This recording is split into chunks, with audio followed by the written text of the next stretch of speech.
sleeplessness and the working of God. And this concerns kings who, for one reason or another, couldn't get to sleep. Now, the first one we're going to be discussing is one of where the worst event in Egyptian history just occurred. They had been having a lot of things happening, and the Pharaoh could have just made it end.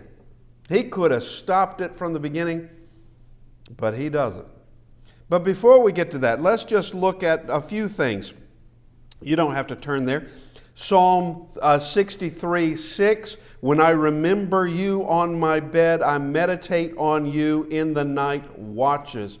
The psalm is talking about being awake at night and meditating on God in the quiet of the night. Psalm 119:55, I remember your name in the night, O Lord, and I keep your law. Psalm 119:62, at midnight I will rise to give thanks to you because of your righteous judgment.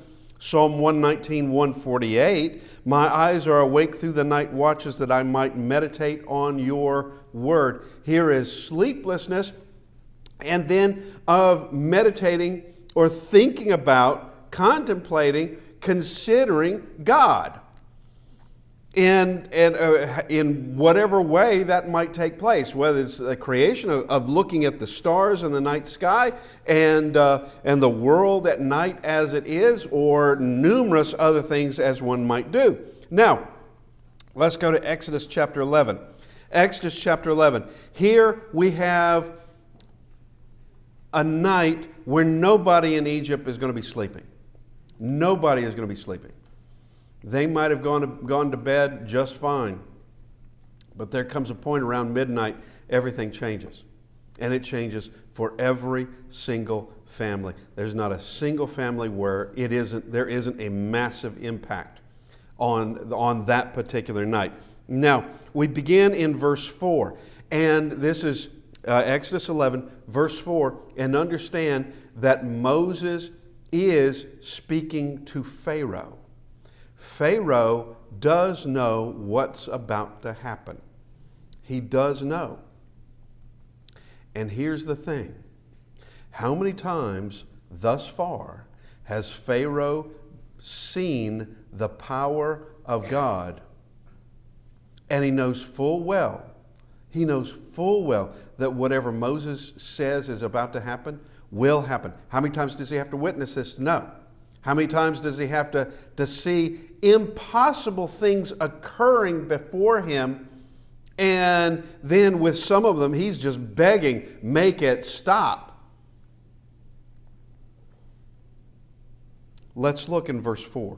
Then Moses, Exodus 11, then Moses said, thus says the Lord, about midnight, I will go out into the midst of Egypt, and all the firstborn in the land of Egypt shall die.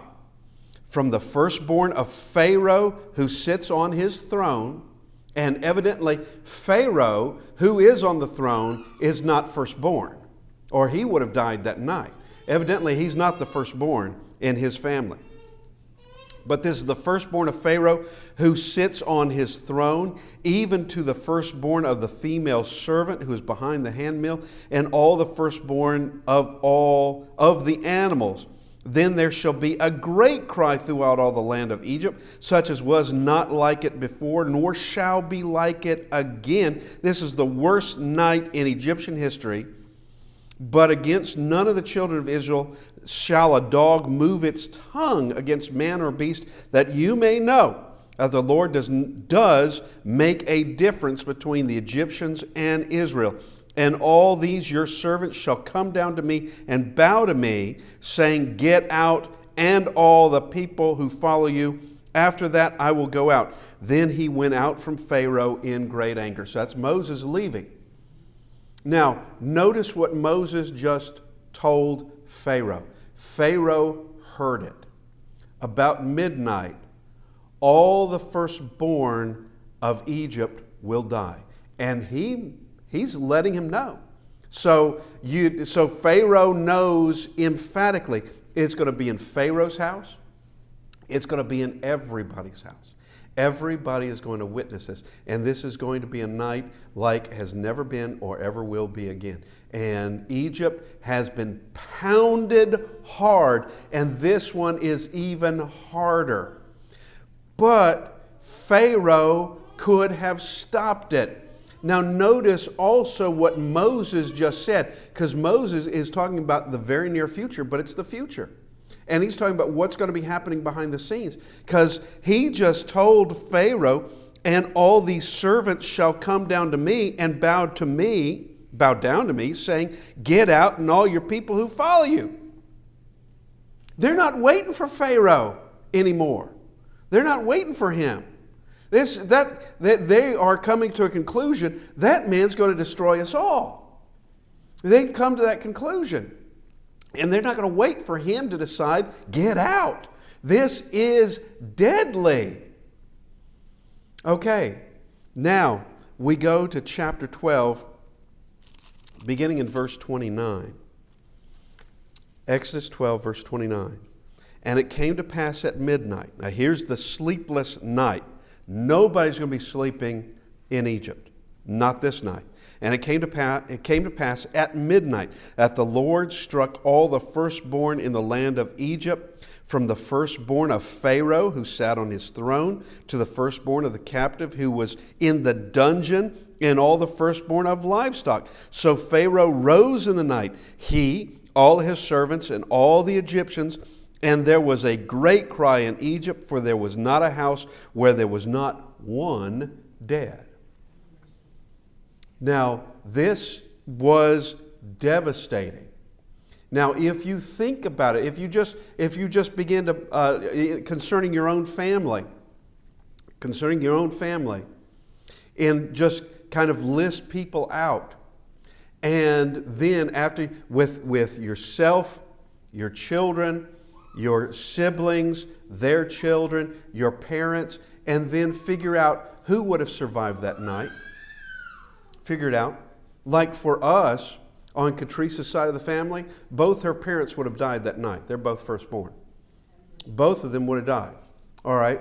Her oldest sister, who's the firstborn, would have died, and her son, they would have died. Then there would, concerning us, now neither Catrice or I am firstborn, but we do have a firstborn son. He would have died. All right, that's just on one side of the family. That's one side. Now, on the other side, with my parents, neither one of them were firstborn, but there's a sister, and then there would be two nieces. Both would have died that night, plus a daughter-in-law, or my sister-in-law, along with my sister. All of them would have died in one night. Now, you think that wouldn't be devastating? That'd be devastating. How many people just in my immediate family would have died? That's quite a number. All in one night. That would have been a terrible night. That would have been a terrible night. And there would be families that would have lost numerous members of son or daughter, and sons-in-laws and daughter-in-laws and grandchildren and parents. It would have gone through everyone. Now, let's go to the book of Deuteronomy. Deuteronomy chapter 16. And we have Moses speaking of this, Deuteronomy 16 in verse 1, and that the Egyptians wanted them out so badly that don't even wait till morning. Get out. And when God told Israel, have your sandals on your feet, have your staff, be ready to go. He meant it, because they're about to shove you out the door. And it's time to go. Observe the month, so Deuteronomy 16:1, observe the month of Abib and keep the Passover to the Lord your God, for in the month of Abib the Lord your God brought you out of Egypt by night. It was that night that was done. They got out of there in that night because the Egyptians didn't want them there anymore. And like I said, they're not waiting for, they would not have waited for Pharaoh to have made a decision. Now, he comes to a decision pretty quick because this now hits him harder, I guess, than anything else. And it is true, if we look at the behavior of this particular Pharaoh and the hardness of his heart, he didn't care about his citizens. He didn't care about those he reigned over. He didn't care about them at all. He really didn't. Otherwise, he would have put a stop to it pretty quick because he's the one that can do it. He's the one that can just allow Moses to take Israel out of Egypt. Just go ahead, and they would have bypassed a lot of destruction. Now, that was sleeplessness with, it's the working of God. Sleeplessness because of the work of God, in a work that God said was about to happen. Can't claim ignorance at all. Now we go to Daniel chapter 6. If you would, let's go there. We have another king who is sleepless. And this king is sleepless because he is hoping for the working of God. He's hoping for it. That God will in fact save Daniel. Daniel chapter 6, we'll begin in verse 18. This happens to be Darius. And it's in his reign that you have these corrupt officials that they want to be corrupt, but they can't be when there's a Daniel looking over them. They can't do it because Daniel is a very trustworthy, righteous man, and he can't be corrupted, nor will he allow others to be corrupted in this government. So what they want to do is use the king, who they're going to cheat anyway, use the king to get rid of Daniel. And they're going to do it in a very clever way. They're going to have the king agree to a law, and the law is only meant to catch one person. That's it. It's just designed for one person, and that's Daniel. Now, he doesn't know it. And they're not about to tell him that because of all his governors, Daniel is the one that's the most trusted. And he wouldn't have signed it, that law at all, if he knew what the reasoning behind it was, what the actual object of it, the target was. But it's simply this. For a month, no one is to pray to anyone. No one is to pray to anyone except to the king. Or what kind of law is that? That's kind of goofy if you ask me. For a month, you can't pray to anybody but the king. Okay, praying to the king will do what? I mean, I guess it would show loyalty, but it's not as though he can actually answer prayers.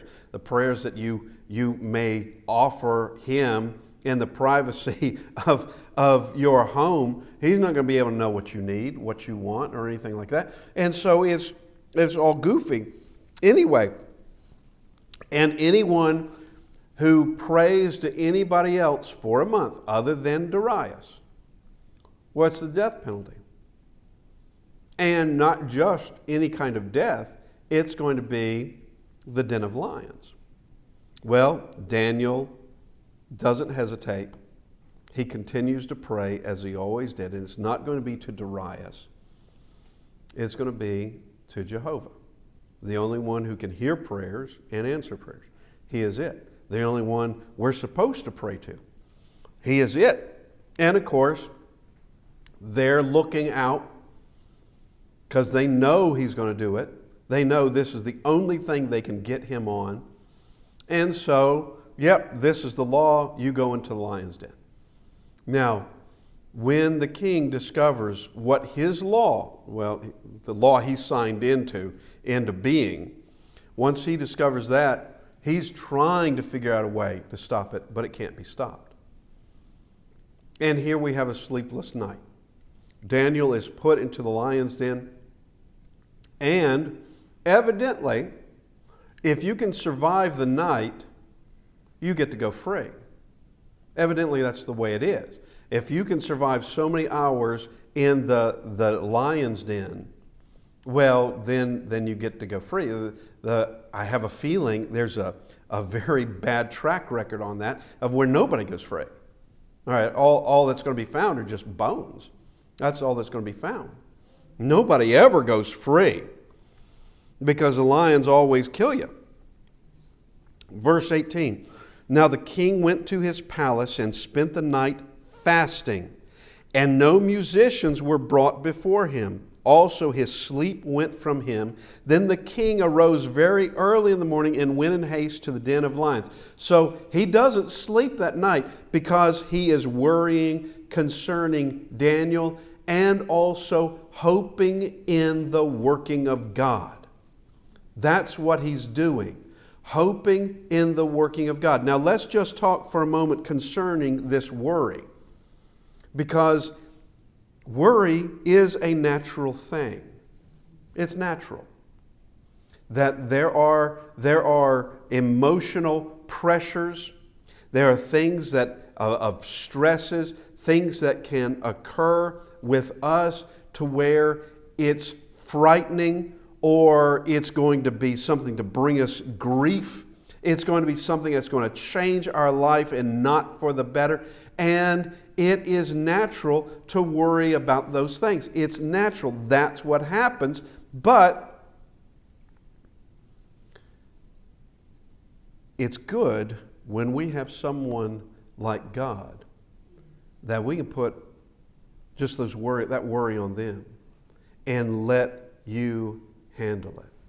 Let you handle it. Or I should say, let Him handle it. He be the one to handle it.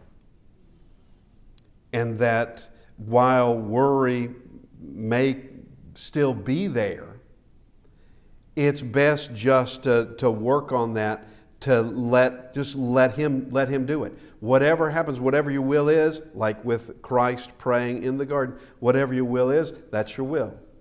And we will accept it.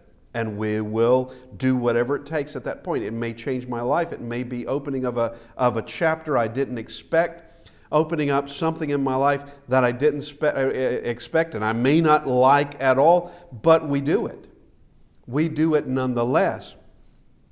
So he goes to the lion's den, verse 20, and when he came to the den, he cried out with a lamenting voice to Daniel.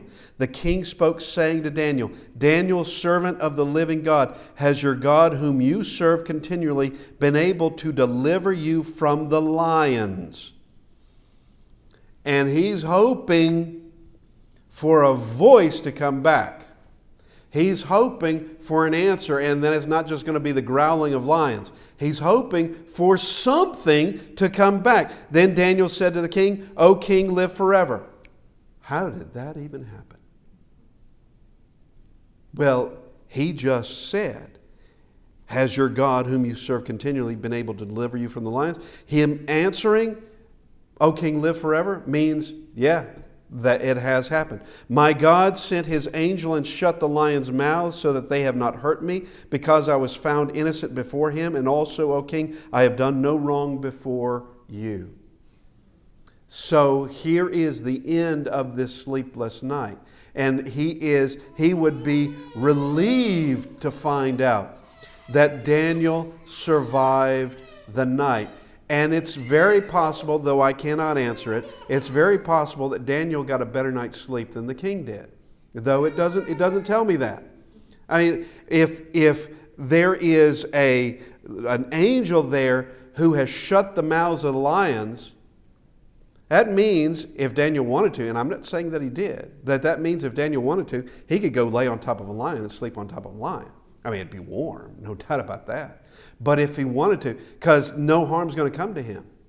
Now, personally, I think I would have found myself a corner and just stayed in that corner and waited until morning.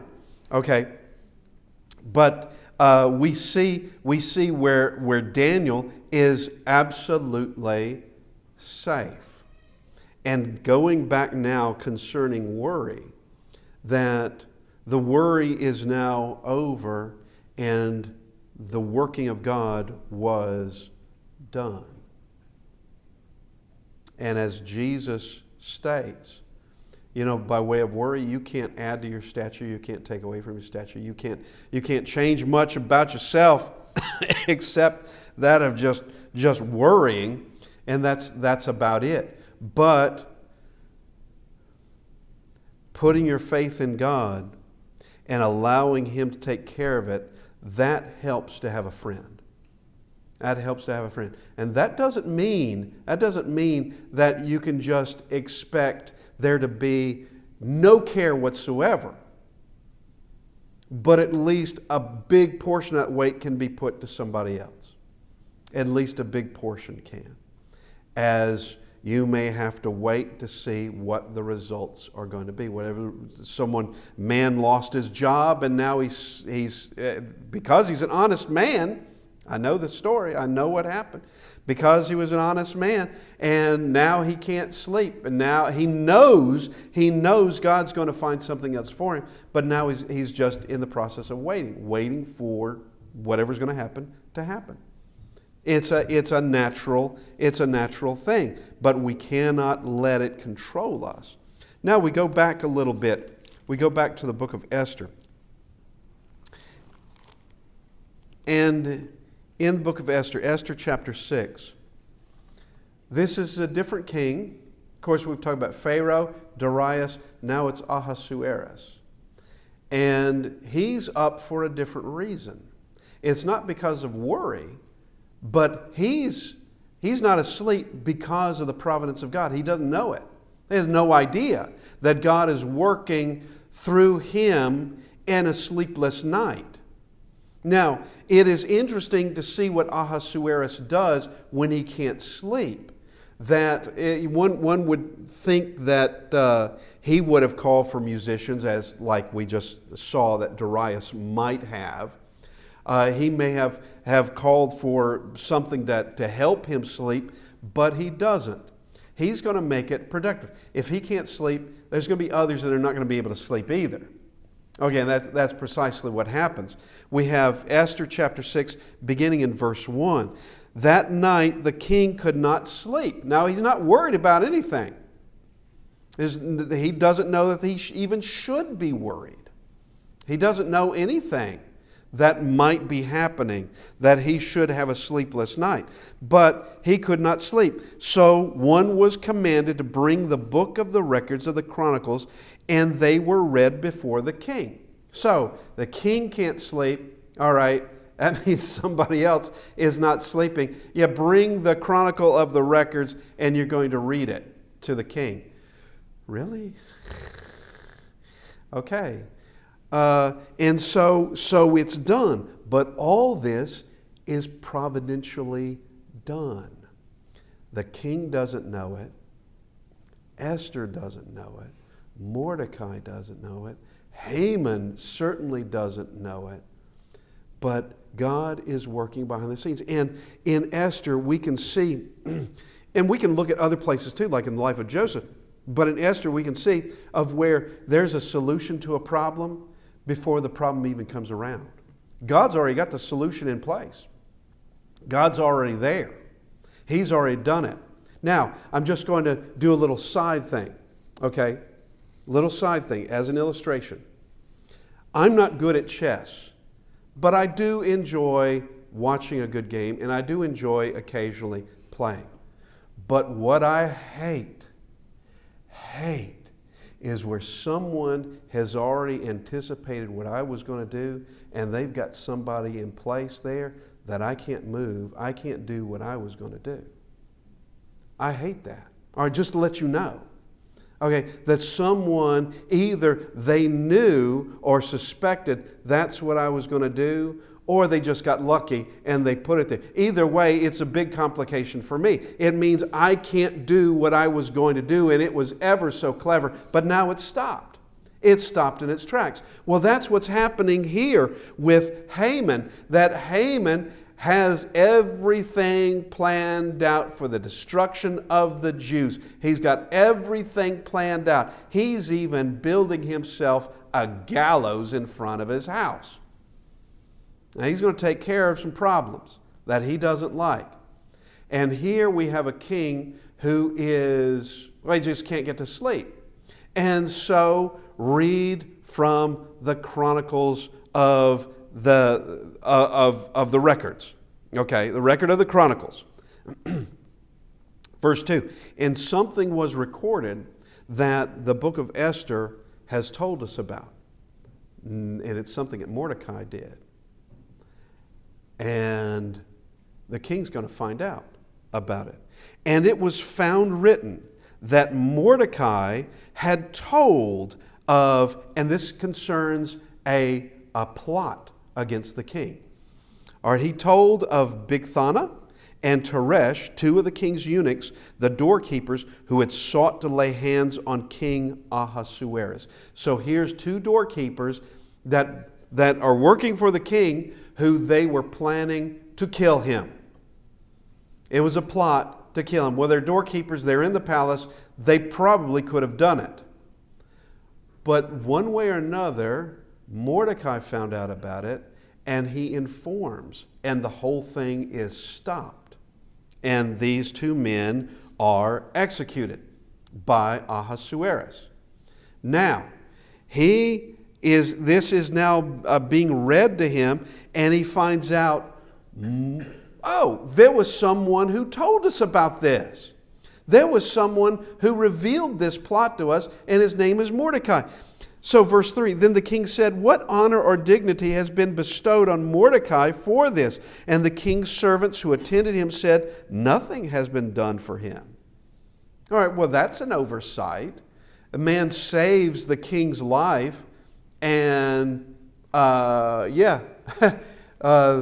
nothing's been done for him. So now the king wants to do something. So the king said, who is in the court? Now Haman had just entered the outer court of the king's palace to suggest that the king hang Mordecai on the gallows that he had prepared for him. Okay, now look at the distinct difference here. The king suddenly has discovered he needs to do something good for Mordecai, and here comes this right-hand man of the king, Haman, saying, we got to kill Mordecai. We got to kill him. All right, that's going to cause a little bit of friction, and in fact it is. Everything is going to turn in on Haman, where everything that he had plotted against the Jews, none of it comes to pass, and he's killed, and actually his sons are killed as well. And Haman suddenly discovers, to his horror, the very man he wants to kill is the very man the king wants to honor in the highest sort of degree. Haman thinks that it must be him. We need to honor somebody. How should we honor him? Haman thinks, well, of course it's me. Who else better to honor than me? So he tells how he would like to be honored, only to find out that it's not for him, it's for the man he wants to murder. Now, here is the providence of God in all this. And we just speak of providence. Providence is where God is working behind the scenes. You don't know what he's doing. You don't know what has happened. The king wouldn't know why he's having a sleepless night. Or the fact that he just had the idea, let's let somebody come in and just let's do some business. Let's do some business here and have somebody read from the records. And in so doing, everything begins to unravel concerning the plans of a very wicked man. Because God is working behind the scenes and you can't stop it. And going back to chess, it goes to that of going back to Bobby Fischer. And it was one particular Soviet player, is not Spassky, who eventually he would play, but There was another player who described the game as it seemed like the building was falling down around me and there was nothing I could do. There's not a single thing I can do. Well, that's what's happening to Haman. The building is falling down around him and there's not a single thing he can do. He can't turn to the left. He can't turn to the right. He certainly can't go forward, and he's going to be begging, pleading for his life. And what he had planned to do to Mordecai is what actually became his end. That he was the one that was hanged on the gallows meant for Haman. Meant for Mordecai. Meant for Mordecai. Now, here we have these sleepless kings in this and the workings of God going on. The first one is that of the final plague on, the final hit on Egypt. And everything just bends to that. And literally, the people of Egypt aren't going to take Pharaoh's decisions anymore. Get out. The next, concerning a king worrying that concerning the works of God, that hoping that God would protect Daniel, and he did. And then this last one of where the king is doing the works of God but has no idea that he is. He doesn't know. Now, we just bring this around to just some things that there may be something as simple as a sleepless night that you can work for something productive. I'm just bringing this out. There's and other matters that can seem to be kind of inconvenient, but use those things for something constructive, something productive, something other than just considering it an inconvenience or an imposition or anything like that, of that it can be useful in some way. The providence of God works through us. Providence of God works through everything. And there's no stopping it. Providence of God, He can use anything to bring His will about. Anything to bring His plans about. And we need to understand and fully have faith in that God's going to do it. You can't stop the will of God. You can't stop Him from whatever He's doing. No one can, and that His works can be so deep behind the scenes you don't even know they occurred until after the fact and realize that was God working just out of sight. I've seen it in my life, and I know you have probably, if you look, have seen it in your life. Of God has done something for you or with you for somebody else. This is not an evangelistic lesson, but it is one for us to learn, for us to grow in faith, and for us to understand of the workings of God 24 hours a day. Workings of God, and there is no stopping it. And we just need to look at our life and understand that the same one presented in the Bible, that the Christ, who we see in the New Testament, is the one who's going to return and judge us all. He's the one that's going to look at our lives. Now, let's not, I'm just going to take a brief second to talk about, let's not get complacent. Let's not get just comfortable and think that we're okay when we might not be okay. And that we double down. That we get out of any kind of complacency, that we get out of any kind of comfort, that we begin doing the will of God.